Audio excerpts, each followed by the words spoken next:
እስካሁን ድረስ የተከተልነው እስራኤላውያን ያድናል ብለን ተስፋ ያደረግነው እኛንም የተሻለ ደረጃ ያደርሰናል ብለን የተከተልነው አይሁዳውያን ገደሉብን ብለው ተስፋ ቆርጠው ነበረ። ቅዱሳን ሐዋርያት እንዴት ይህ ይሆንበታል?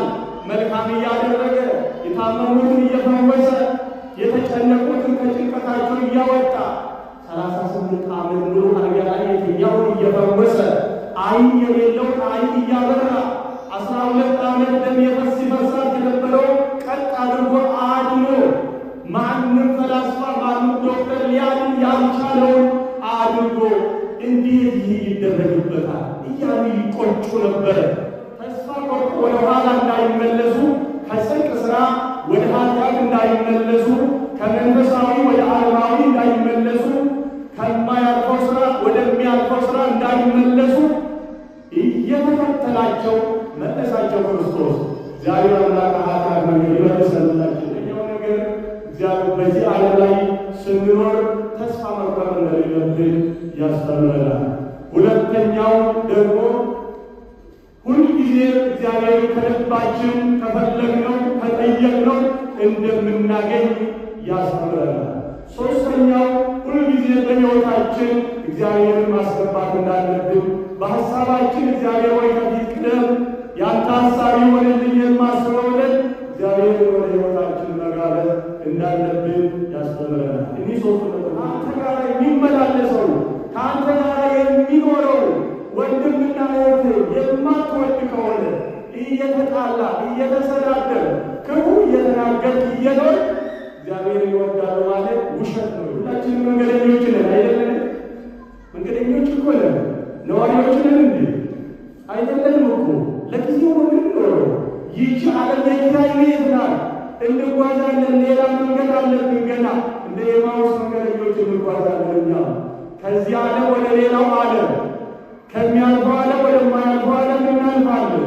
ስለዚህ መንገደኞች ስለሆን ዛሬ ማንን ወደ ቤታችን ማስገባት አለብን?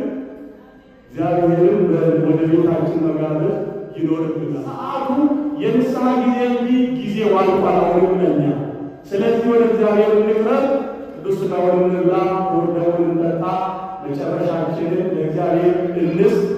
እግዚአብሔር ከሁላችን ጋር ይሁን፣ ከእኛ ጋር ይደር፣ በሕይወታችን ይግባ፣ በኑሯችን ይግባ፣ በሐሳባችን ይግባ፣ መጨረሻችንን ያሳምርልን።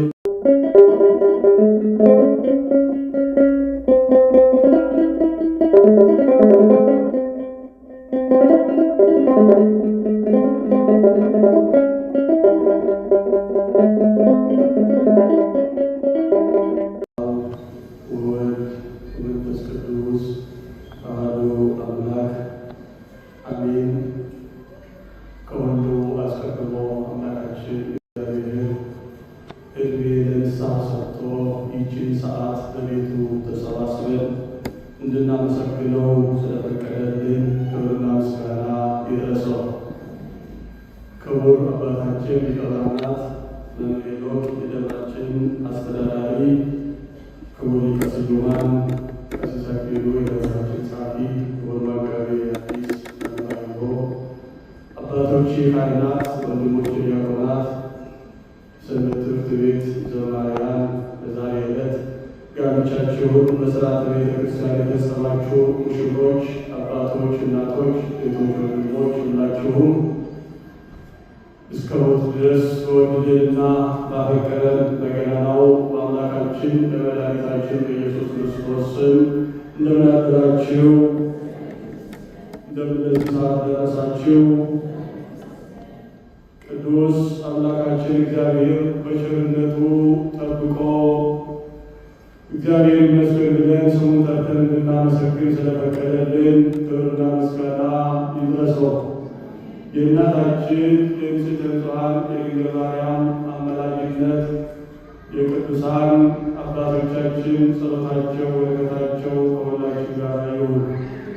እንደ እግዚአብሔር አምላካችን መልካም ፈቃድ ባለችን ጥቂት ደቂቃ የምንነጋገርበት የትምህርታችን ርዕስ የሚሆነው ንበር ምስሌነ ከእኛ ጋር ሄደር የሚል ነው። ይህንን ቃል በውስጡ ሁላችሁም ከእኛ ጋር በውስጡ እደር። ይህን ቃል የተናገሩት በዛሬ ዕለት የሚታሰቡት ሁለት ደቀ መዛሙርት መንገደኞች የሆኑት ሲጓዙ አምላካቸውን አግኝተው ከእኛ ጋር እደር ብለው የጠየቁበት ዕለት ስለሆነ ይህንን በማስታወስ ነው ዛሬ የምንማማረው። እደር የተባለው ክርስቶስ ነው። ከእኛ ጋር እደር ያሉት ደግሞ ሲከተሉት የነበሩት ሲያመልኩት የነበሩት ከልባቸው የሚያምኑበትና ተስፋ ያደረጉት ቅዱሳን ደቀ መዛሙርቱ ናቸው። ዛሬ በእግዚአብሔር አምላካችን መልካም ፈቃድ እግዚአብሔር በዚህ መነሻ እንዲመክረን የእሱ ቅዱስ ፈቃዱ ይሆንልን። በቤተ ክርስቲያናችን ስርዓት ከትንሣኤ ጀምሮ ዛሬ ሦስተኛ ሰንበት ላይ ነው ያለነው። የትንሣኤ ሰንበት አንድ ተብሎ ተቆጥሮ ሁለተኛውን ሰንበት ደግሞ ዳግማይ ትንሣኤ ብለን ያለፈ ሳምንት አክብረናል። ዛሬ ደግሞ ሦስተኛ ሰንበት ላይ ደርሰናል። ለዚህ ያደረሰን አምላካችን እግዚአብሔር ክብርና ምስጋና ይድረሰው።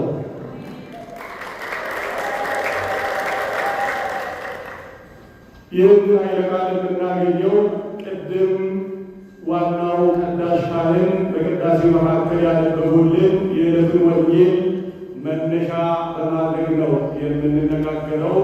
የዕለቱ ወንጌል የሉቃስ ወንጌል ምዕራፍ 24 ከቁጥር 13 እስከ 33 ድረስ ያለውን አንበውልናል። ያለነው ሰምተነዋል፣ እናውቀዋለን። ታሪኩንም ግን በተሻለ ሁኔታ ደግሞ ስንነጋገርበት፣ ስንወያይበት፣ ስንማማረው ደግሞ ቃለ እግዚአብሔር ሁልጊዜ አዲስ ስለሆነ የእግዚአብሔር መንፈስ ያለበት ስለሆነ ቅዱስ ቃል የሚያንጸን ስለሆነ ለሕይወታችን ደግሞ ይዘን የምንሄደው አንድ ነገር ሊኖረን ስለሚችል ከልባችን ሆነን ቃሉን እንስማ። ርኩስ መንፈስን እግዚአብሔር አምላካችን ያስወግድልን።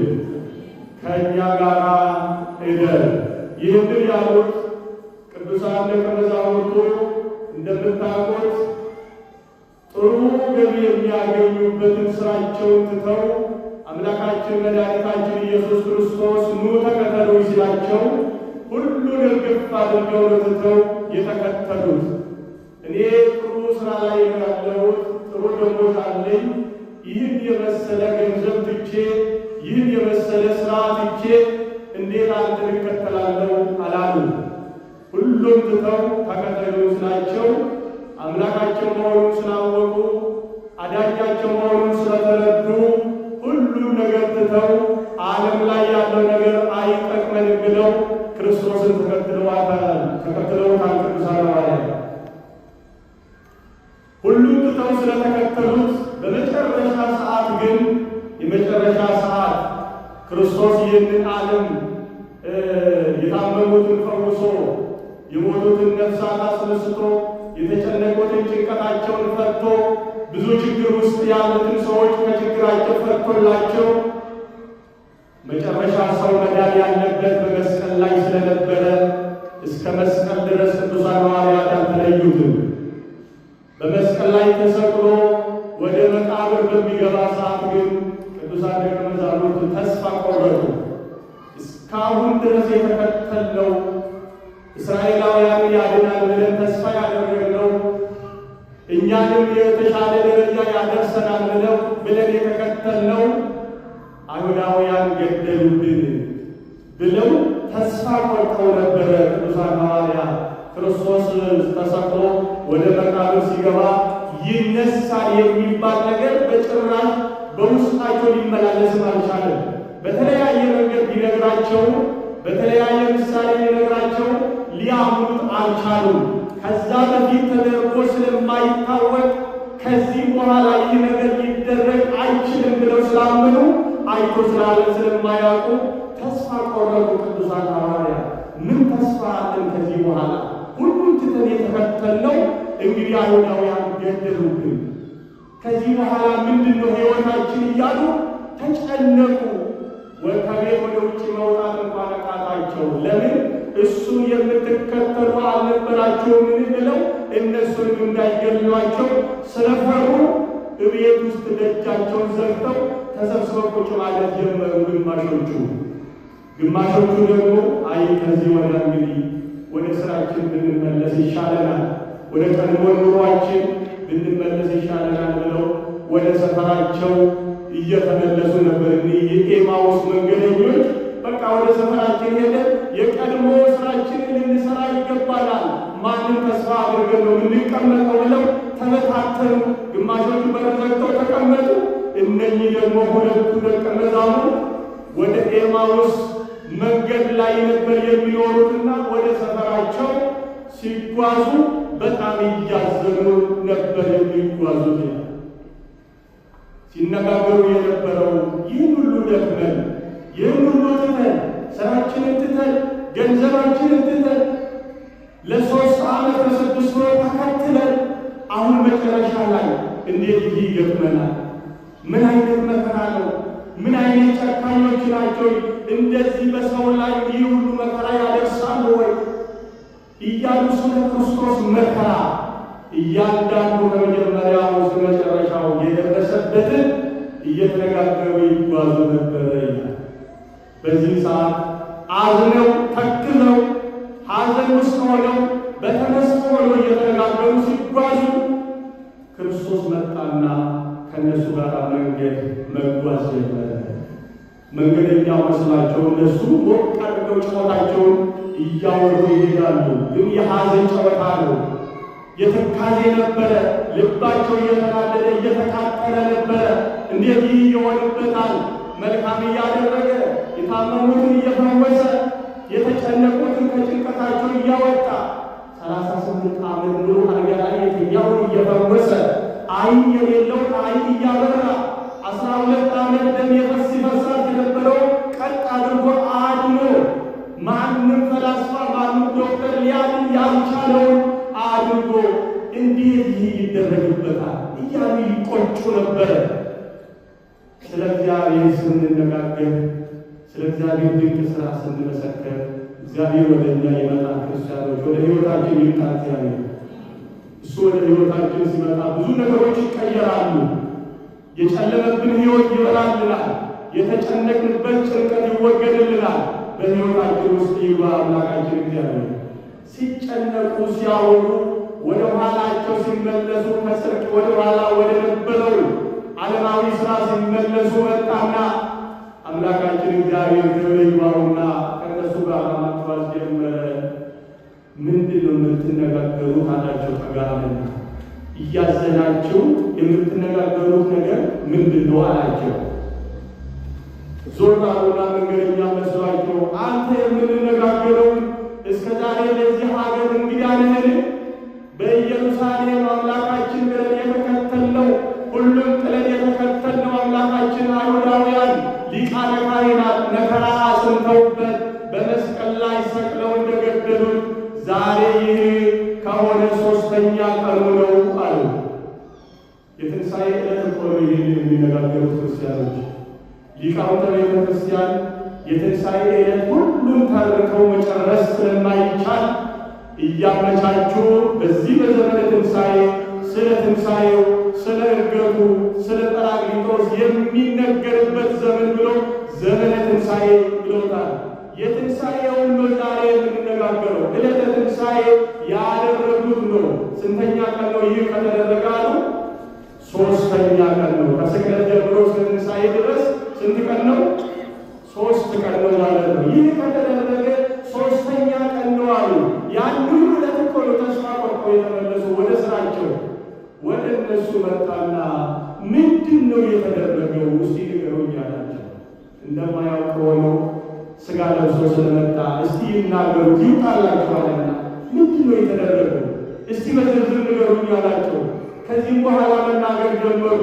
መከራ ደርሶበት አዳኝ እስራኤላውያን ያድናል ብለን ተስፋ ያደረግነው ኢየሱስ የተባለው ታላቅ የሆነ ነቢይ ጻድቅ በእግዚአብሔር በእግዚአብሔርና በሰው ዘንድ በጣም በቃሉና በተግባሩ የሚደነቅ ታላቅ ነቢይ የሆነ ኢየሱስ የተባለውን እኮ እኛ ሁሉን ጥለን ተከትለን አይሁዳውያን ነጠቁን ብለው ነገሩት። በዚህ ጊዜ እናንተ ለማመን የዘገያችሁ እስካሁን ድረስ መጻሕፍትን አላስተዋላችሁምን?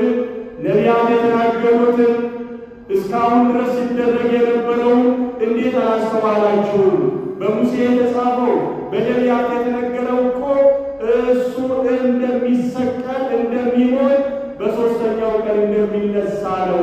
እንዴት ይህን አላስተዋላችሁም? እያለ ቅዱሳት መጻሕፍትን ይተርክላቸው ጀመረ። በዚህ ሰዓት ይህ ሰው እንዴት አይነት መምህር ነው እያሉ ደግሞ እያደነቁት መንገዳቸውን ቀጠሉና በቤታቸው ሲደርሱ ሰዓቱ መሸ ይላል።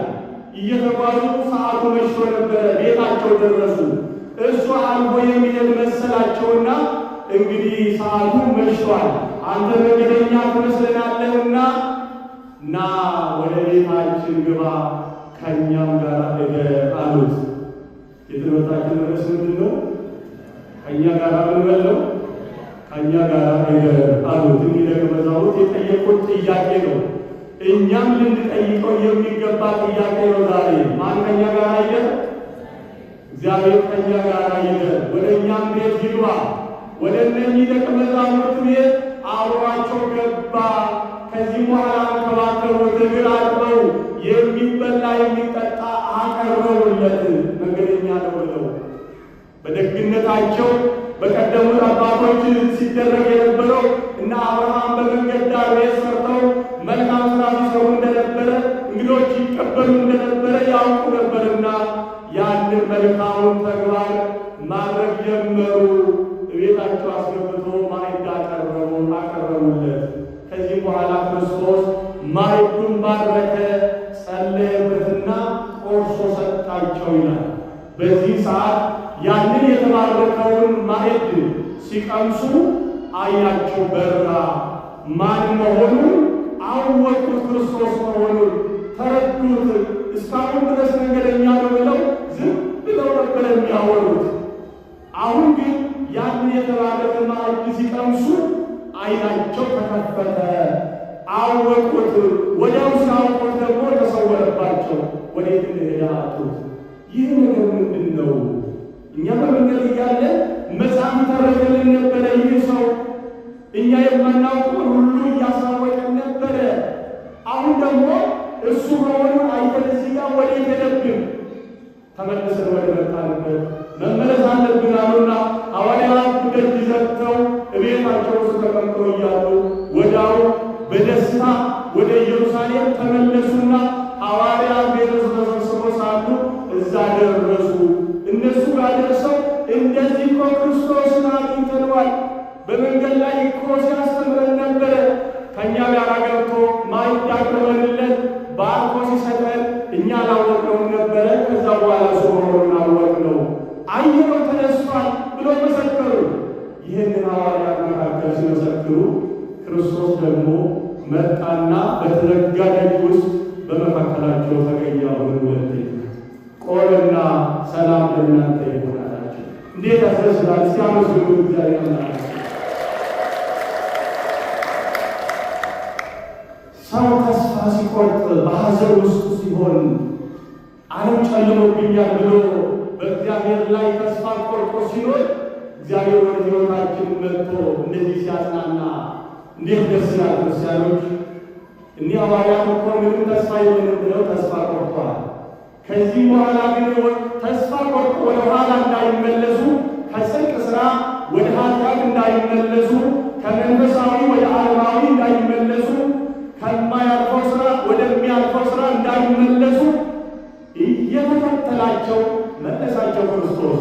እግዚአብሔር አምላክ ኃጢአት መንገድ ይመልሰላችን። በተለያየ ኃጢአት የተጠመድን ሰዎች፣ በተለያየ ክፉ መንገድ የሄድን ሰዎች ከክፉ መንገድ አምላካችን ወደ ራሱ ይመልሰን። ብዙዎቹ እንደዚህ የተጓዙ ስላሉ በአሁኑ ሰዓት እግዚአብሔር ወደ እኛ እየመጣ ሁሌ እያንከባከበ ነው፣ ሁሌ እየጠበቀ ነው ያለው። ነገር ግን አላወቅነውም። ብዙዎቻችን አልተረዳነውም። ያደረገልን የዋለልን ውለታ አላወቅንም። መክፈል አንችልም ቢሆን እንኳን ነገር ግን በአግባቡ በስርዓቱ መኖር ያስፈልጋል። ክርስቲያኑ እግዚአብሔር ከእኛ የሚፈልገው በስርዓቱ በሕጉ እንድንኖር ነው እንጂ እንደኔ ተሰቀሉልኝ አይልም አምላካችን እግዚአብሔር።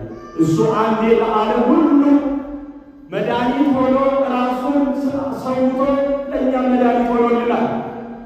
አሁን ከዚህ በኋላ እኛ በሕጉ መኖር ነው እንጂ እንደሱ መሰቀል የለብንም።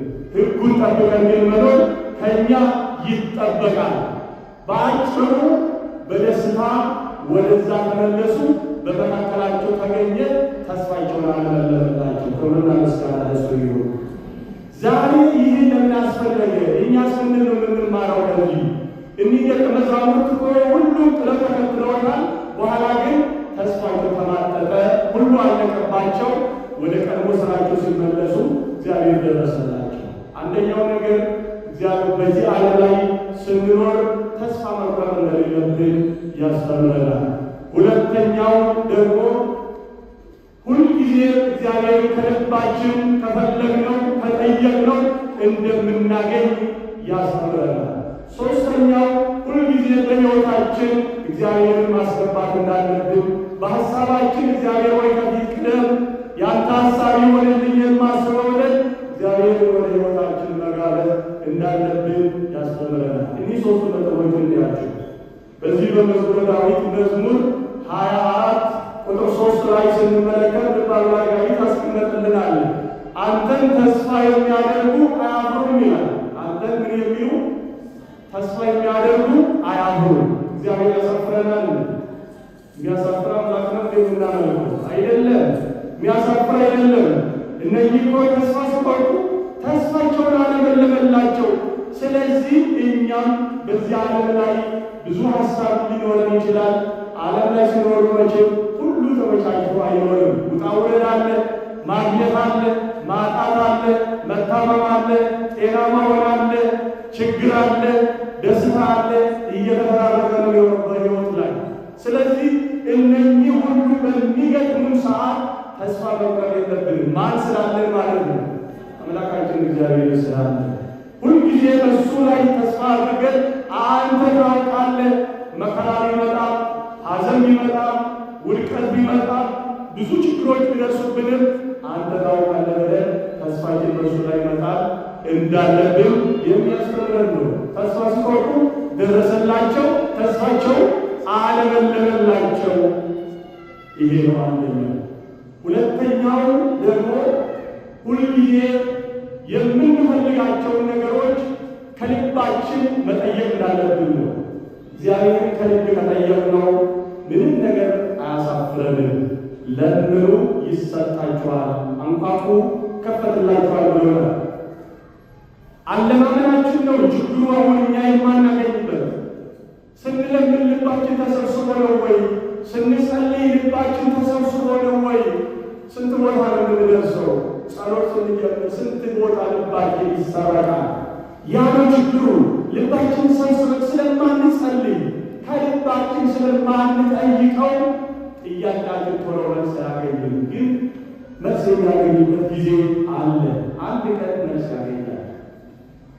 የተቸገርንባቸው ነገሮች፣ የተበላሹብን ነገሮች፣ አልሳካ ያሉ ነገሮች አንድ ቀን መልስ የሚሰጥበት ጊዜ አለ። በተስፋ እግዚአብሔር አምላክን መጠየቅ ነው። ለምኑ ይሰጣችኋል ብሏል። አንኳኩ ይከፈትላችኋል አለ። በር መምታት አይደለም እንደዚህ አንኳኩ ማለት ሁልጊዜ መጥታችሁ በር ምቱ አይደለም። አንኳኩ ማለት ከልባችሁ በጸሎት ጠይቁ ነው። በጸሎት መጠየቅ ኃይል ያለው ጸሎት፣ ከልብ የሆነ ጸሎት ስንጠይቀው ያን ጊዜ ወደ ቅድመ እግዚአብሔር ደርሶ እግዚአብሔር እንደዚህ አንኳኳን ጸሎታችን። ያኔ ነው እግዚአብሔር መልሱን የሚሰጠን። ራሱ ለምኑ ብሎናል። እኛም አንለምንበት ምን ምክንያት አለ? የራሱ ፈቃድ እኮ ነው። የትኛውም ሰው ቢሆን በተዘዋዋሪ ለማኝ ነው። በየትኛውም ዓለም ላይ ቢሆን ሀብታም የተባለው የሁሉ ተሟልቶለታል የተባለው ሰው ሁሉ በተዘዋዋሪ ለማኝ ነው። ለምን? ቁሳዊ ነገር ቢሟላለት በጤና ደግሞ ችግር ሊኖርበት ይችላል። ጤና ኖሮት ደግሞ ቁሳዊ ነገር ላይ ሊኖረው ይችላል። ሁሉ ላይ ማላ ይችላል። ዓለም ላይ ውጣ ውረዶች አሉ። ስለዚህ እያንዳንዳችን ብንፈተሽ ምን ችግር አለብን ብንባል ሁሉም እያንዳንዱ ይተነትነዋል በሰፊው። ስለዚህ ጉድለት የሌለበት ሰው አለ? የለም። ዓለም ላይ ማንኛውም ሰው ፍጹም የሆነ ሁሉ የተሟላለት የሚባል ሰው የለም። ጉድለት አለበት እያንዳንዱ፣ ብዙ ችግር አለ። ስለዚህ ችግሩን ለማን ነው የምንሰጠው? ለእግዚአብሔር ሰጥተን የሰጠህንን እናመሰግናለን። የጎደለብንን ደግሞ ማን ያውቃል? አንተ ታውቃለህ ማለት ነው ያለ። ከዚህ ውጪ ምንም ብንወጣ ብንወድ በራሳችን ሀሳብ የምናደርገው አንዳችን ነገር የለም። ከልባችን እግዚአብሔርን እንጠይቅ፣ የተሰጠንን እናመስግን። ለወደፊት የጎደለብንን ደግሞ እሱን መጠየቅ ነው። አንድ ቀን እሱ ይሞላዋል የጎደለው። ስለዚህ ከልብ መጠየቅ እንዳለብን የሚሹኝ ያገኙኛል ብሎ አስቀምጦልናል አምላካችን እግዚአብሔር። ስለዚህ ከልብ ከጠየቅነው እናገኘዋለን እግዚአብሔርን ማለት ነው። ብዙዎቹ በተለያየ ዓለም ላይ በተለያየ ገዳማት ተገለጥልኝ ብለው ሱባኤ ይዟል ማለት ሱባኤ ይዙ ተገለጥልኝ እግዚአብሔርን ማየት አለብን። ግዴታ እግዚአብሔርን በዓይን ፊት ቆሞ ማየት አለብኝ አይደለም። እግዚአብሔር እኮ ሁልጊዜ ከኛ ጋር ነው ያለ ክርስቲያኖች ሁልጊዜ። ቅዱስ ዮሐንስ አንደኛ ዮሐንስ በመልእክቱ ምዕራፍ 4 ቁጥር 20 ላይ ስንመለከት እግዚአብሔር ፍቅር ነው፣ ከእናንተ ጋር ያለውን ወንድማችሁን እህታችሁን የምትወዱ ከሆነ እኔን ወደዳችሁኝ ነው የሚለው። ከአንተ ጋር ያለውን ወንድምህን እህትህን የማትወድ ከሆነ እግዚአብሔርን እወዳለሁ ብትል ሐሰተኛ ነህ ይላል። ውሸታም ነህ። ለምን ትዋሻለህ? እግዚአብሔርን እወዳለሁ ቢል ሁላችንም አሁን ብንጠየቅ እግዚአብሔርን ትወዳላችሁ ብትባሉ ምንድን ነው መልሳችሁ? አዎ እንወዳለን ማለት። እሱ ግን የሚለው ምንድን ነው? አንተ ጋር ያለውን ወንድምህን እህትህን የማትወድ ከሆነ አንተ ውሸታም ነህ።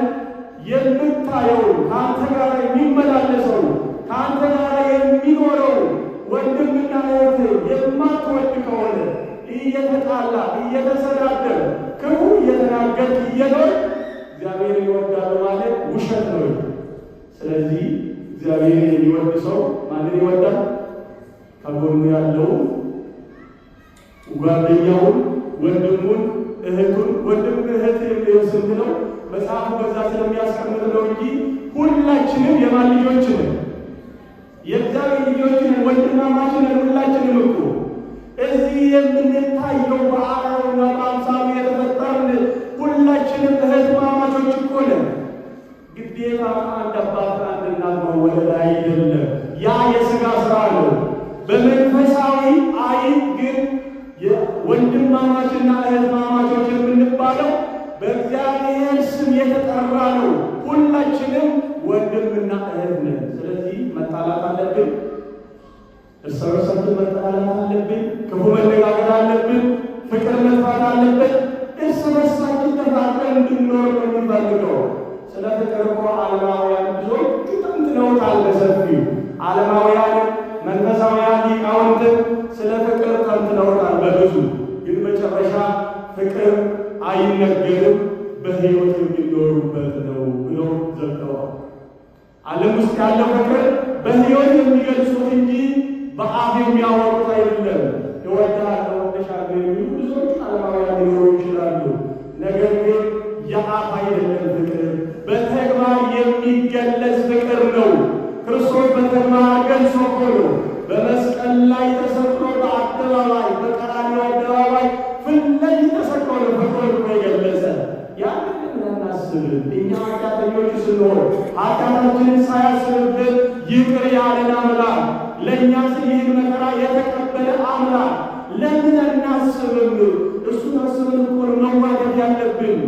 ጥላቻ እኮ ዓለም ላይ አይኖርም ነበር። ያንን ብናስብ ኖሮ ለእኛ የተቀበለውን መከራ ብናስብ ኖሮ ዓለም ውስጥ አንድም ሰው ተጣልቶ ቂም በቀል ይዞ አይንቀሳቀስም ነበረ።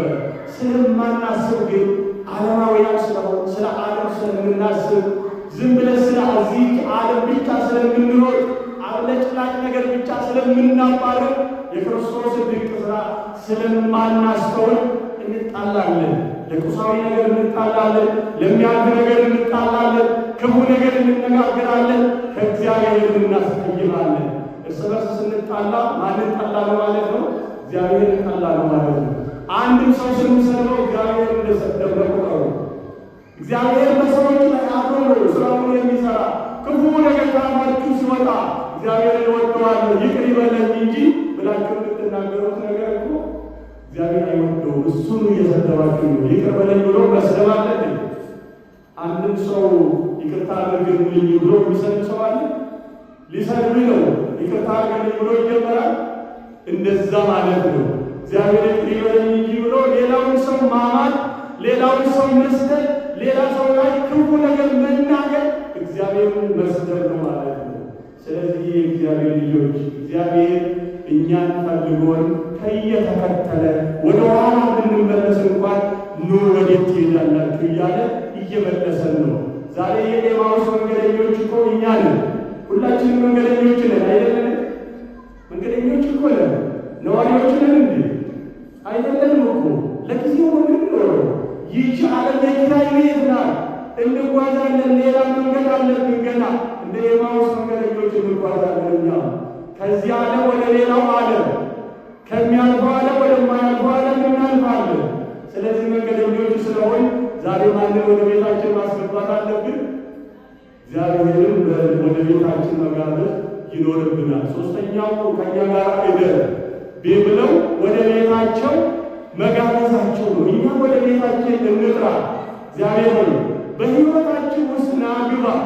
አንተ የምታስተካክለው የተበላሸውን ነገር ማስተካከል የምትችለው አንተ ነህ።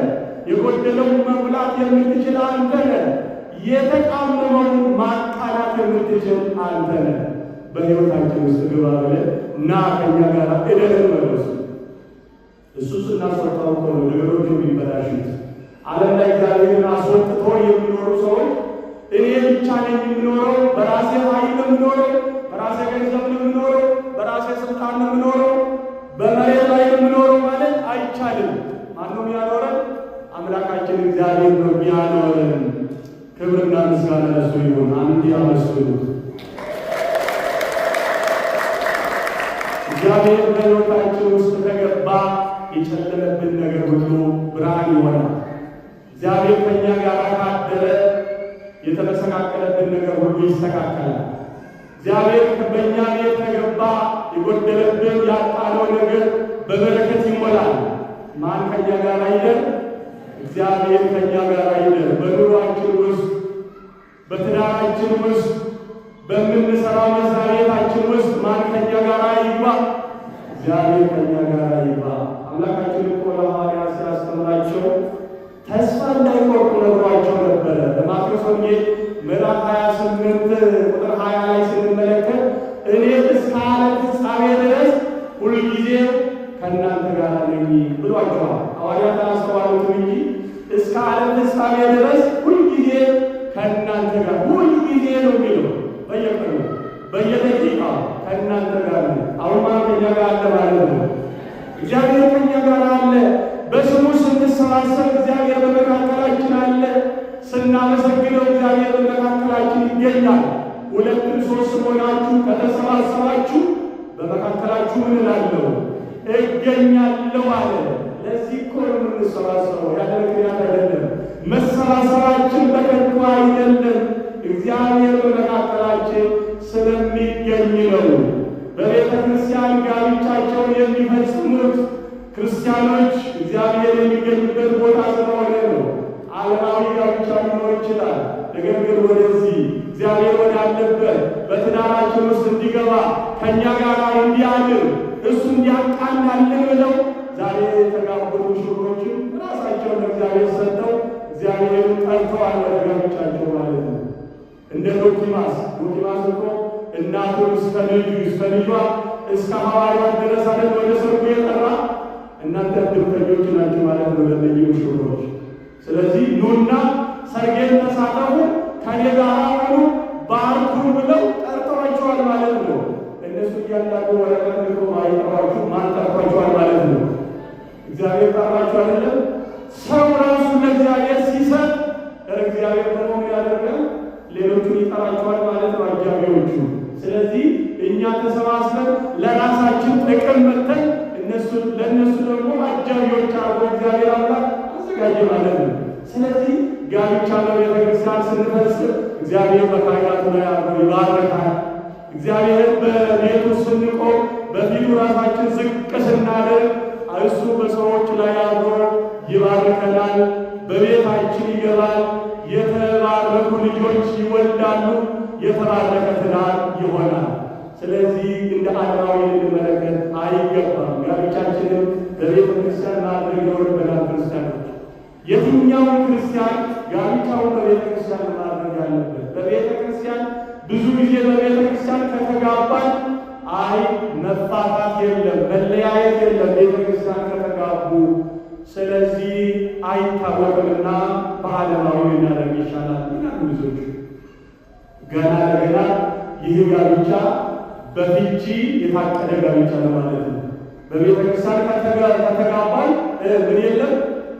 መለያየት የለም፣ መፋታት የለም። በዓለማዊ ከሆነስ እንደፈለጉ ነው አይደለም? እንደ ፍላጎታቸው ነው። ስለዚህ ወደዚህ መምጣት እግዚአብሔር አምላክ የተጨመረበት ስለሆነ ፈተና ቢመጣ እንኳን በትዳር ሕይወት ውስጥ ተቋቁሞ በጸሎት ሰይጣን ማስወገድ ነው። እግዚአብሔር ደግሞ ይረዳል። በቤቱ ተሰባስበው የፈጸሙት ጋብቻ እግዚአብሔር አምላክ ደግሞ ፈተና ቢመጣ እንኳን ያግዛል፣ ይረዳል።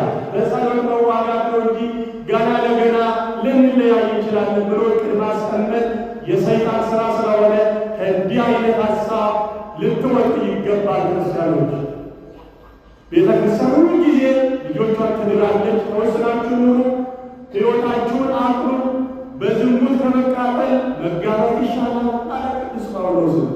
ስለዚህ ዝሙት አትፈጽሙ፣ ያን ኃጢአት።